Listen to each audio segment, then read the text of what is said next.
สบายดีพี่น้องมื้อนี้เข้ามาอัปเดตหลังโตน้ำท่วมเนาะบ้านบาวิลลี่อันนี้ตัวนี้คือเฮือนบาวิลลี่เด้อหลังนี้นะเฮือนบาวิลลี่แต่หลังจากที่น้ำท่วมน้ำลงแล้วตะฟังก็เจือนบัดนี้เจือนลงเลยอันนี้มันเป็นห้านได้บ่ทาอยู่นี่มันเป็นห้านค้านี่บ่แน่ใจว่ามันน่าจะบ่วิดบ่ก็คือมันเจือนลงเปิดแล้วต้นไม้เท่านี้มันล่มหมดแล้วหมดแล้วต้นมะขามใหญ่ตัวนี้ก็ล่มแล้วเด้เบิ่งเส้นทางตัวนี้นะเละเทะไปหมดเลย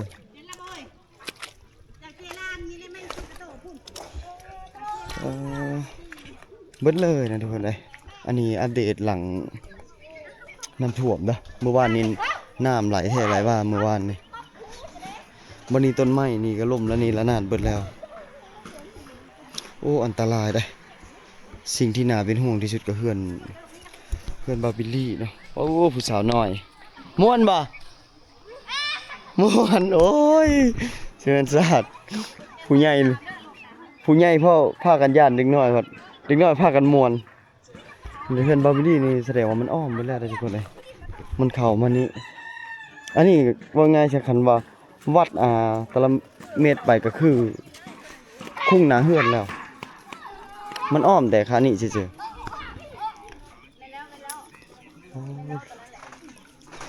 ๆลงมาอีกเลยนี่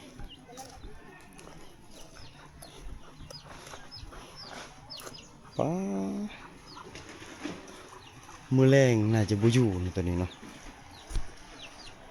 คิดว่าทางนี้นะมันถล่มแห้งนักหน่วงอาเรียรอกับทางนี้แหละโอ้เสี่ยว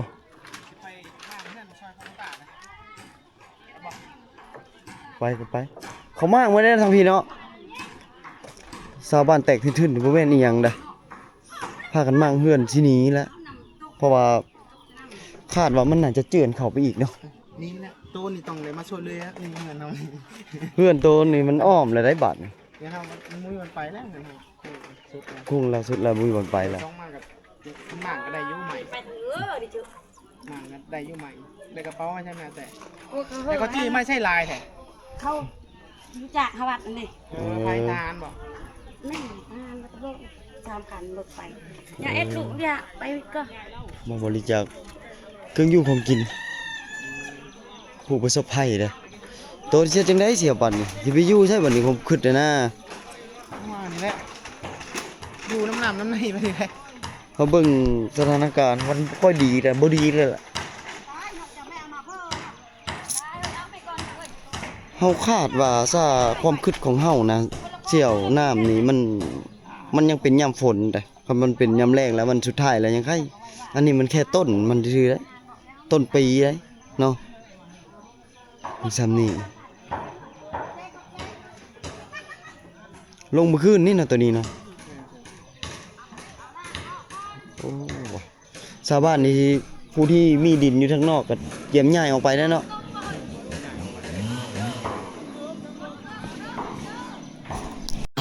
อันนี้ก็ทางทหารตำรวจมาซอยชาวบ้านมางเฮือนเพราะมันเจือนแห้งแล้วเด้เพิ่นก็มาซอยกันแต่ว่าก็หลายเติบเดียวก็สิได้แบ่งกันไปหลายหมู่บ้านนะหลายบ้านเจอศพอุกภัยธรรมชาตินี่แถบแม่น้ำเซ่นะถูกเบิดเลยเพื่อนแล้วนี่ก็มาก็สิได้มั่งเลี้ยงไปพุ่นละเพื่อนเรื่องนี้มากแล้วได้กำลังทหารกับตำรวจนั่นแหละชาวบ้านนำออกแห่งซอยกันคือว่าแป๊บเดียวคันเลือกก็จะชาวบ้านโอ้ก็สิโดนเติบอยู่ได้อันนี้นะนี่ซอยกันบูบับอันนี้มากแล้วหลังนี่มั่งดินไปกองไว้แล้วนี่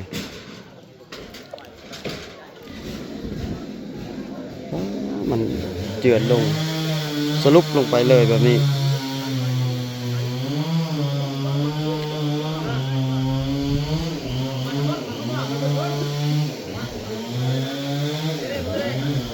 เจือนมันขึ้นนี่ได้นี่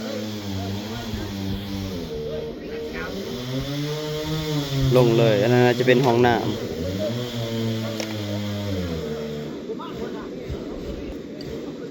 หนักหนาสาหัสอยู่ได้ป้าทุกคนเลยอันนี้หลังจากน้ำท่วมเลยเนี่ย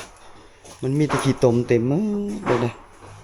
อันนี้เฮือนหมูเฮานี่เด้เล็กคัดนี่อันนี้ทางหลังเด้หลังจากน้ำมาหลังจากน้ำท่วม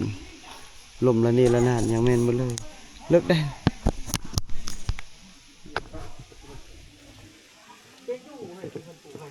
อยู่มีแต่ตมมีแต่โคนสัตว์ก็ได้อพยพเบิดนี่นะแถวๆนี้นะมีเป็ดมีหยังเสยป่ะโอ้ยแต่อีกตนเนาะสัตว์สาวาสิงคอกแบบจะได้มันที่กลายเป็นสำหรับบ้านห้างเลยนะนี่นะเพื่อนก็สิเหลือบ่หลายผู้ดีที่มีดินดอนตอนหญ้านะปลูกสร้างอยู่ทางนอกยัง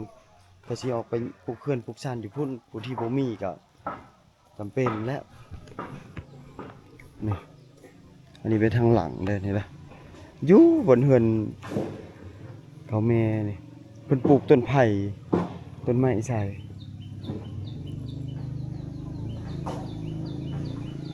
มันจะเนิ่นไปแบบนี้เลยมันจะบ่ นี่เขาปลูกกอไผ่ยังเราปลูกอยู่ได้มันเป็นสวนได้อยู่หลุมนะสวนเราได้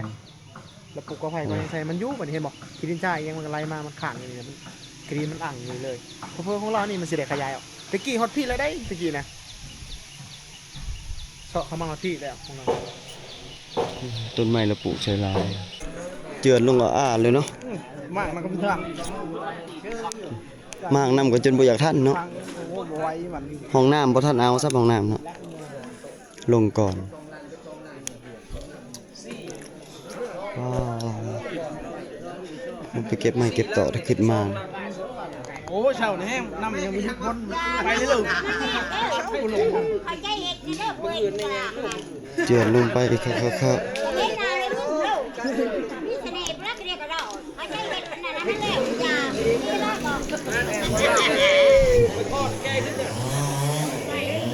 ชาวบ้านซอยกันได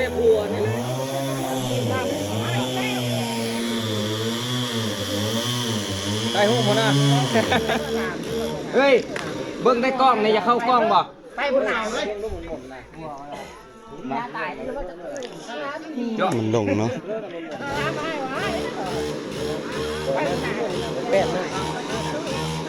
คงดีได้ทนาย ห้องน้ำเอาบ่ทันจะห้องน้ำเนาะลงแต่คืนนี้พุ่นบ่ จองเมียนี่สิ จองเมียนบ่น่ะ เด้เสีย คันบ่จองเมียนเรียบร้อยเนาะสิเอาสังกะสีกับไม้นั่นมันเต็ง เฮ้ยมันดีเคลียร์ก็คงดีนะอันนี้เบาจะเคลียร์เบิ้งมันห่างแต่ว่าเศร้าแต่เศร้ามันเจาะลงก็เริ่มหนักแต่หนึ่งหมดคลุกเจาะลงเศร้าเลยพอกันห่างกันห่างนี้ คันว่าฝนตกอีกนี่ยามมันเจือนเข้าไปอีกนี่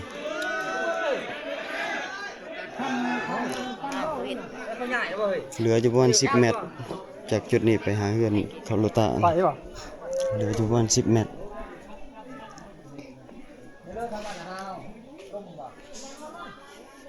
อันนี้ทางหลังมัน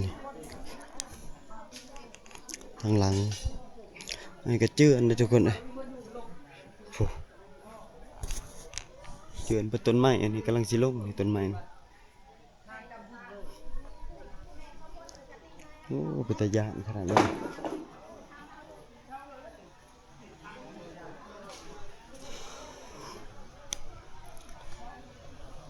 นักหน่วงที่เราเห็นอยู่ทางพุ่นนะอันนั้นลงมาแล้วต้นไม้ปีนี้นะแม่นมีแต่ตะฟังเจือนปีนี้นะ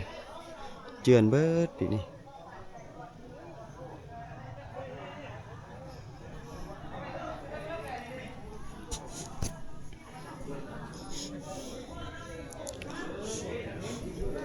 มันโดนนะทุกคนนะเป็นตะกะบาบเนาะชาวบ้านมันอยู่อาศัยก็บ่มีแล้วแบบนี้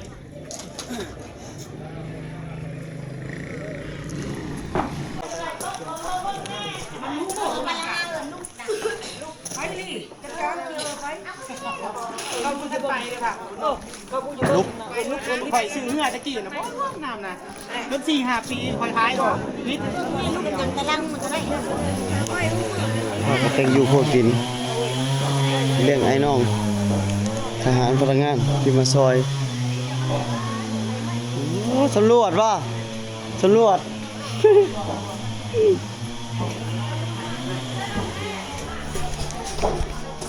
แต่กระบะแต่น้อยพี่น้อยทุกคนเลย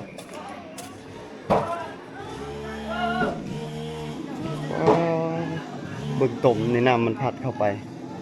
ตมขนาดเลย แต่ว่าเครื่องตัวใดสำคัญเนี่ยเขาจะเอาออกไปแล้ว บ่ได้ดินเราตะกี้นะคอยเห็นนะมันเจือนออกแต่เดี๋ยวนี้ดินเรามันนูนขึ้นนะดินของเราข้างในเหือนเพราะมันยังไข่กว่ามันมีตัวนี้กำบังไว้แน่นอน พากันหามเสาไปเก็บเมียนไปกองไว้เห็นนี่ก็จะดึงเสาตัวนี้ขึ้นมาอีก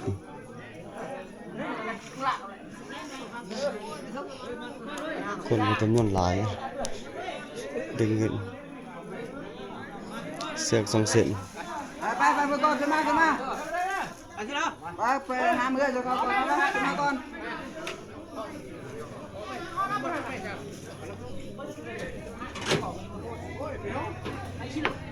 ดื่มแก้เลยนะถ้าว่ากูคนจะคนสามเถอะพวกเอ็ดทำไมลิ้นโคถ้าคุณกับคุณก็ไม่ได้ต้องเข้าเลยแต่คุณกันแก้วมันคุณรุดเลยแก้วบอกแล้วเจอแล้วดิเอาใจเย็นนึงมาไอ้มันนำกันย่อมาจะหูเพ็กแอบที่จบมาไหนเชื่อไหมเพ็กช่วยจะไม่นะเชื่อ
ได้อีหลีเลย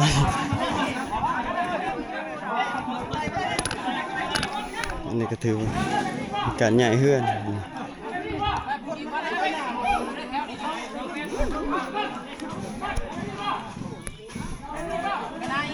โอ้ทุกคนพากันไปย่อเฮือนเจ็บหมดแอวปวดแอวตึบเลย อันนี้บอลมันถล่มลง มันถล่มมาอ้อมเลยได้มันจะเป็นบอลนั่นกับบอลนี้แต่ก็ซอยกันใหญ่เพื่อนจนขามไปหอดฝั่งคุณจะไปเจือนไหลทางนี้ท่านี้ติดต้นไม้ลงมันแล้วต้นไม้ย่านนี่คือย่านฝนตกตอนนี้ฝนตกคือแล้วเลยมันสิลงอีกกันฝนตก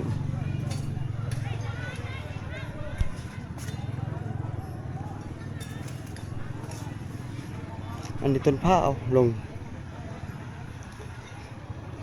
ต้นละมุดลงเป็นแถวเลยทางนี้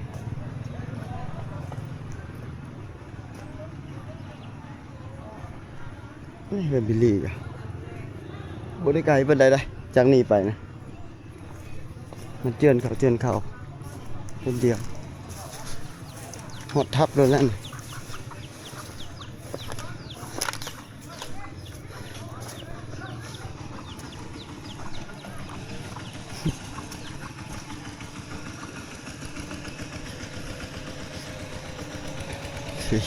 เพื่อนนี่มั่งหลายหลังเลยหลังนี้ก็มั่งแล้วหลังนี้มั่งแล้วต้นมะขามใหญ่ตัวนี้ลงแล้วตัวนั้นก็น่าจะบ่โดนเลยบ่เราเห็นนี่น่าจะบ่โดนเลยน่าจะได้ลงฝนตกมื้อแรกเนี่ยคาดว่าเราตามแถวคาดการณ์น่าจะลงไว้นี้